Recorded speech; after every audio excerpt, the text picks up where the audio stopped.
Hi, it's Snej. I have created this short training video to help you to be able to analyze your InBody scan results after scan week so that you are looking at the correct numbers and you are actually getting some data that can help you to work towards achieving your goals and looking at the right things.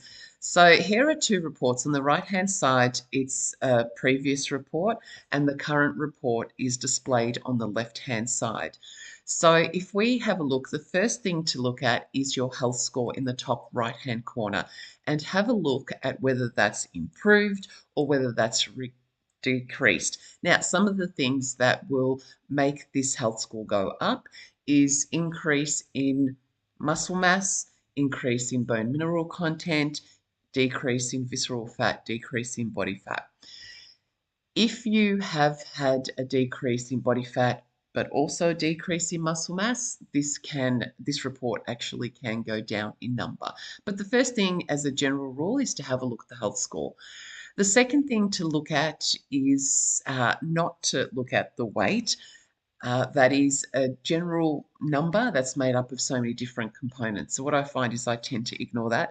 But in this case, let's just have a quick glance at this report. So the weight's gone from 59.3 kilos to 61.6 kilos. That's almost a gain of 2 kilos, which if I was someone that was wanting to lose a couple of kilos, then this scan would feel disappointing. But let's look at that further. So when we have a look at the numbers that you should be looking at, which is your skeletal muscle mass, which is the number just underneath that, it's gone from 26 kilos up to 27.2. So that's a gain of 1.2 kilos in muscle mass, which is actually really fantastic and something that we should be happy with. So check to see whether your muscle mass, your skeletal muscle mass has increased. Then the number that you can also look at is the body fat mass. And if your goal is to be reducing that, then obviously we want to see that go down. So in this particular report, it's gone up from 12.2 kilos to 12.6 kilos. It's a small gain of 400 grams, but not the 2 kilos that would probably expect from looking at the weight only, which can be quite deflating. 400 grams when you've gained 1.2 kilos in muscle mass is quite common because the consumption would have had to have gone up to be able to have fed that new muscle mass growth. Some of the other things, you can look at percentage body fat, but I'm more interested in scrolling across to the other side of the report and having a look at the visceral fat. So in this particular situation, the visceral fat hasn't changed, but have a look at your reports and just see if that visceral fat has changed.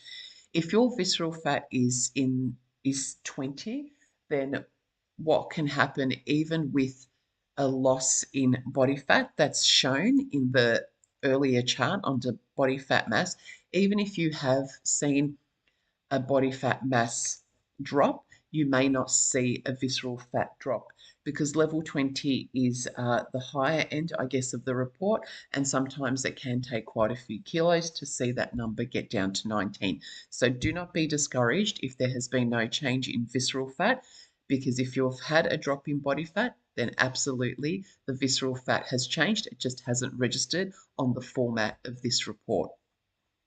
Some of the other things then to look at are centimetres and make a direct comparison with the centimetres. So we can see with this particular report, we can see the abdomen, which is the waist, actually has gone down. It was 81.7, it's gone down to 81.1. So this person would definitely be feeling leaner, even though the weight has gone up. Some centimetres you may see go up, even if you are trying to lose body fat, if you have gained muscle mass, and we usually want to see that around to the chest and shoulders because of an improvement in posture. Some of the other things to look at that can explain the weight gain when you show an increase in muscle mass, which is what this report has seen.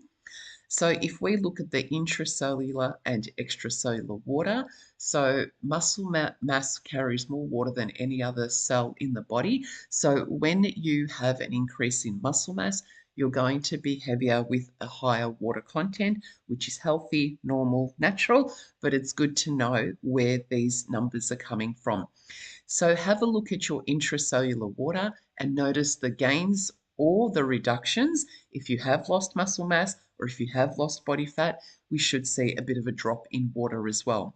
So this particular person went up 900 mils, almost a litre of intracellular water, which a litre, we could almost equate that to another kilo of gain in overall body weight. That's why that number, that one number that represents our total body weight, is not an effective number to look at and shouldn't be the first thing that you're looking at. Your visceral fat, your body fat, your muscle mass, and your intracellular water, as well as your bone mineral content, they're the most important measurements to look at. So let's scroll down and have a look at bone mineral content. So this is how much calcium the machine picks up that you have stored in your body. Calcium is predominantly stored in bones, so it's an indicator of improved bone health and a really positive improvement on your report. So in this report, it was 2.74 kilos and it's gone up to 2.8. So this person has not only increased their muscle mass, but they've improved their bone health as well, which is a massive win. The other exciting thing to look at when we are reading these reports is the impact on your metabolism. So if you have noticed a gain in muscle mass, if you have a look across, like this report, you've got 1,387 calories in the previous report, and in the current report, the metabolism has gone up nearly 50 calories to 1,428. So this is what muscle mass does. It increases our metabolism, and it's a great measurement to look at. However, if you have had a loss in muscle mass, you will notice, because muscles use up so much energy, you will notice that there has been a reduction in your basal metabolic rate, which is how many calories you burn at rest. Now, this is okay if you are a person that is carrying weight and that you're over in the muscle mass category. So if this was over, I would have quite a high metabolism. In our journey through reducing our body fat, if we are in the over category for both body fat and muscle mass, it is okay if there is a slight reduction in metabolism. It doesn't mean that your metabolism's, well, is slowing down. Well, it kind of does, but basically what it means is it gives you the opportunity to feel less hungry, which means you can reduce your intake further, which is going to speed up your weight loss. It's a little bit opposite to when we're trying to get people that have got low muscle mass or just in the middle range. So this particular report, someone sitting on the higher end of the muscle mass and in the over category when they put on that extra muscle mass. But if you are in the over and severely over categories for body fat mass and skeletal muscle mass, don't be too concerned if you have dropped body fat and you have dropped muscle mass and your metabolism's lower. It will just give you the opportunity to not feel as hungry and to be able to reduce your food intake, which is going to support further weight loss.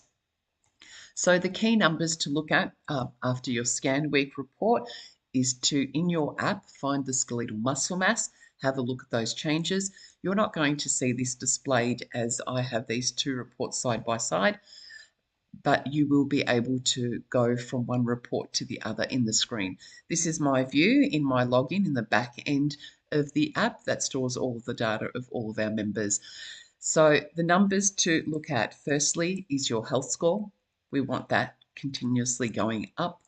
We want to look at the muscle mass, skeletal muscle mass. Number 3, we want to look at the body fat mass. Number 4, we want to look at visceral fat. Number 5, we want to look at bone mineral content. And number 6, we want to look at your intracellular water. Number 7, we want to look at your basal metabolic rate and the impact that your changes is having to your metabolism, which can encourage you to be able to eat a little bit more or or to know that you're going to be hungrier, or to know that you're not burning as much, so you can reduce your food intake more so. And then interesting to look at centimeters. We obviously always want those going down. And last of all, having a look at where does the body fat come from? And where is it going to? Where is it losing from? What is your natural shape?